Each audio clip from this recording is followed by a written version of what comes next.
Hey guys, welcome back. It is time to touch on I don't know what you want to call this. Let's call it like a where are they now, or what happened. Did Rattle predict the future once again? Again, I guess this wasn't really a tough prediction. I don't like to predict the future on stuff that is unpredictable. But what we saw here was a train wreck happening and then happening some more. And the outcome is very predictable. So yes, I did predict the future, but it would be a very unlikely that anything else would happen. So for anyone wondering, if you're worried about someone being a scammer, I mean, I can't cover every scam that's ever happened in existence. But if your first check is not just to type in a Rattle Pokemon name of the scammer into YouTube, you should probably start doing that at least at any point. We're going to see how, if people just listen to me, that it would just be a whole lot better. It'd just be a whole lot, the story as a little bit of a learning lesson, even if you weren't directly involved, even if he didn't rip you off. Just use this for future reference. If you see somebody that's G-balling, that's got gambling addictions, that's got all kinds of crazy stuff going on, that he's not sending product, but then he's offering sick, nasty deals. He doesn't have a distributor anymore, but he's offering sick, nasty deals. It's too good to be true. Don't touch it. It's not worth it. It's not worth your time. So let's get into what's going on here. We have all kinds of awesome stuff. We have a GasperTTV, Gaspy the dog, HighStreetFM. Again, G-Baller's gonna have several different names. We had a whole lot of incidents here where he didn't ship out Paldea Evolved ETBs. We found out that he was being supplied with this product at extremely good prices. Again, that was all coming from P Football Pete, directly from P Football Pete, or an associate of P Football Pete's. That deal fell through. He no longer could get the product that way. He was saying that he was sorry, that he was, he was gonna find a way to get the product to people, but that just probably wasn't gonna happen. He deleted his Twitter, which is a bad sign. We have some people telling stories. We have some people that reached out to me. Thank you to those people. If you haven't watched this video and you want more than just the recap here, you want more detail, I'll leave that down in the description, the top of the description. We got a G-Baller shoes. We got, of course, we got to spend money on sound systems for your station wagon, and then also you need to buy an Alfa Romeo with your money. You need to be as irresponsible as possible. It got broken into. That was kind of neat. He says that someone tried to steal something out of the back seat, but they smashed both the front and back window. I don't know why you would do that if you were just trying to take something out of the vehicle. It seems more like he owed some people money. Again, he's smoking on stream. He's got his links here. He's got a gambling addiction. And, wait, I think it's up here somewhere. Anyway, so instead of shipping orders out, he was always gambling. And again, in 2023, it is very hard to be a rip and ship. It is very hard to be a store in general, a game store, whether you have a brick and mortar or not. Especially hard if you have a brick and mortar in 2023, because the prices are not what they were. It's not free tendies. There's no free tendies. You have him here trying to reach out to train wrecks because apparently his winnings that was on one of the online casinos was a scam, and they shut it down and they weren't going to give him the $600,000. I don't know if that amount was the exact amount, but again, please, guys, stay away from the sketchy gambling, please. If you got to gamble, if you need to gamble, if you think you're responsible enough to gamble responsibly, do it somewhere where it's not like some questionable site overseas where you potentially get boned. They just close the doors, and how do you get your money back? So anyway, as he was owing people Pokemon cards, Pokemon orders, he was restocking. And again, $100 is a little bit too good to be true at this point in time. Back then, again, how are you doing that for $100 on release? Who knows? I mean, maybe the prices were so good, but again, he doesn't have the distributor anymore. So like, where is he picking these up for cheap enough to sell them for $100? You're basically losing money on those, and then you're losing money on gambling, and then you went into hiding, and you're taking more pre-orders for other stuff. So yes, the Twitter account is still very much hidden. Yes, the Whatnot account is non-existent. And then we go on over here to the old eBay. The eBay. All right, well, I guess before we do that, I'm going to remind you guys. I say, guys, please just order from PSA Pikachu. It's in your best interest. Yes, is this $5 more than what he was charging? It is. It's $5 more. Is it worth the $5 extra to know that you're going to get it? To know that it's going to be in a box, that it's going to be well packaged. Maybe there's an extra in there. Maybe you get a cool sticker. Maybe you're supporting an awesome small business that's honest, that isn't going to take pre-orders before they have allocation, that isn't a G-baller. When I recommend this, I don't like to recommend things, because if things go south, then it's on me. That's my name on it. I have a full 100% faith in the fact that if you order something from psapikachu.com, you're going to get it. That is why we have an agreement. That is why he provides a lot of the product for my openings. If I can get it anywhere, and I'm not even in the US, but most of you guys are, the extra $5, spend the extra $10, whatever it is, and avoid headaches that are like the ones that we're about to look at here. Okay, now, all right. I guess can we refresh this? There we go. Wait, there was a positive. We had a positive feedback. Great seller and fast shipping. I guess we're in negative feedback. Received as seller. Oh, it was a positive feedback as a buyer. Okay, so I thought maybe he did something good here recently, but apparently not. Let's read through this. So, if you remember from the last video, I believe in that video, I warned about the fact that he was taking pre-orders for Obsidian Flames, $100 a box on eBay. That is an absolute death sentence if you don't have the world's biggest dick deal getting these boxes, because you got eBay fees. So what are you looking at? Like 13%. You got shipping.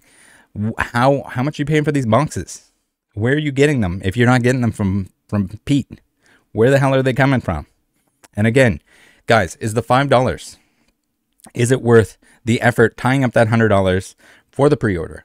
Then also the fact if you don't get it, then you got to go make a claim with eBay. You got to do it within a certain amount of time because you marked them as shipped. Do you see what I'm saying? Like, you got to value your own time. You got to take that into consideration. Is it a sweet deal to get a box for $100 on release day? Yes.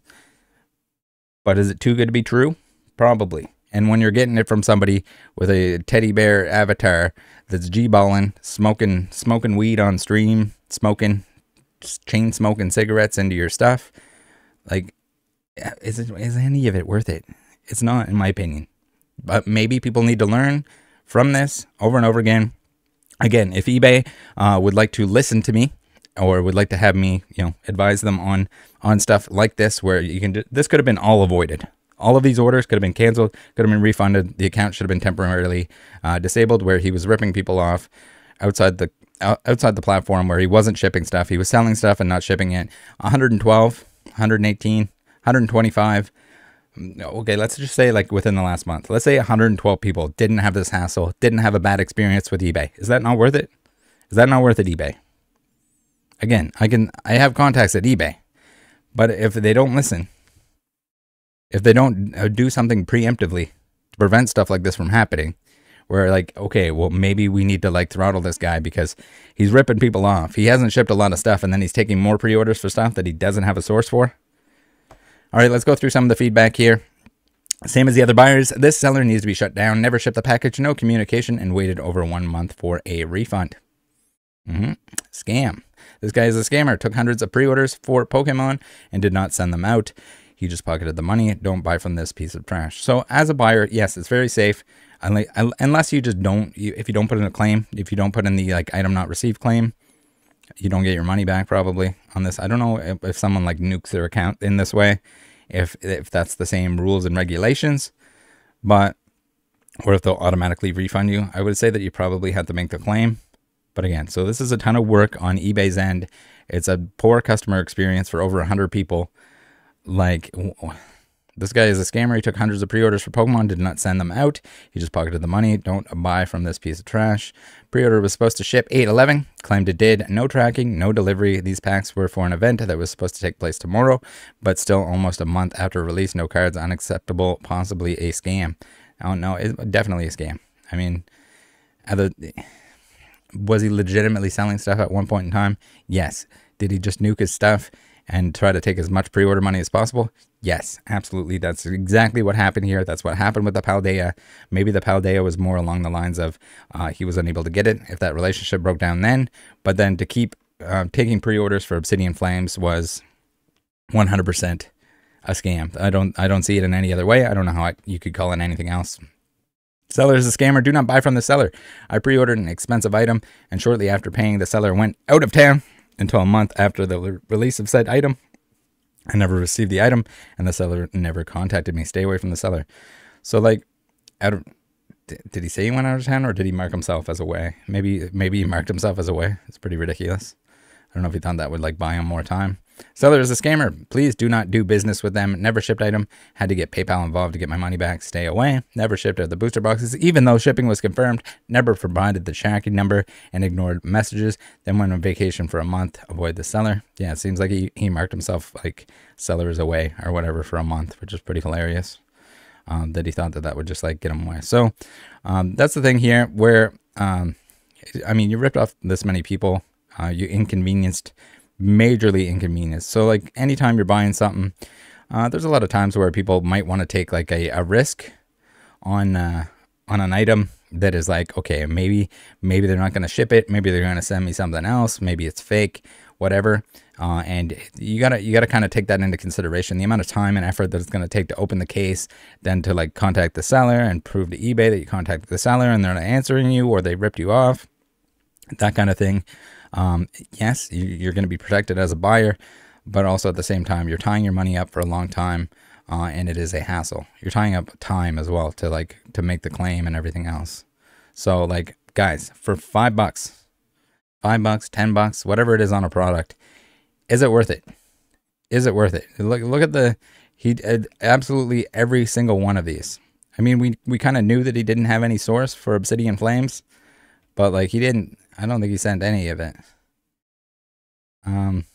Also, even with the Yu-Gi-Oh stuff, he had no plan of continuing on eBay, and so he just went full nuke dog.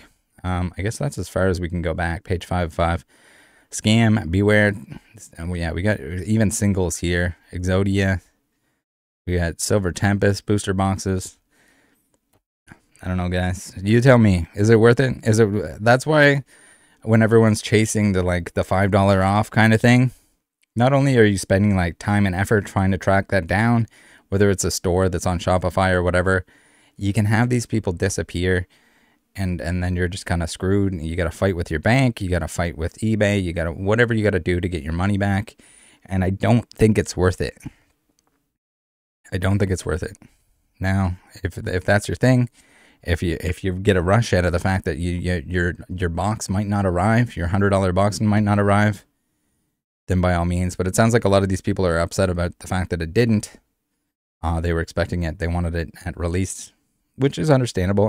I see the appeal and like everyone wanting to be like hyped up for the new set that's coming out and get it for release and open it and near the release date, like when it's new and fresh. And well, even in terms of if you don't plan on keeping everything from like all the contents, or if you're opening a lot, then your duplicates, there's no better time to be opening that other than the release. As long as you're getting it for a decent price. You still have to be getting it at a decent price, but in terms of the singles, for players, for people that are just want to buy the singles right away because they're in love with whatever they're looking at, or they just don't have the patience to wait.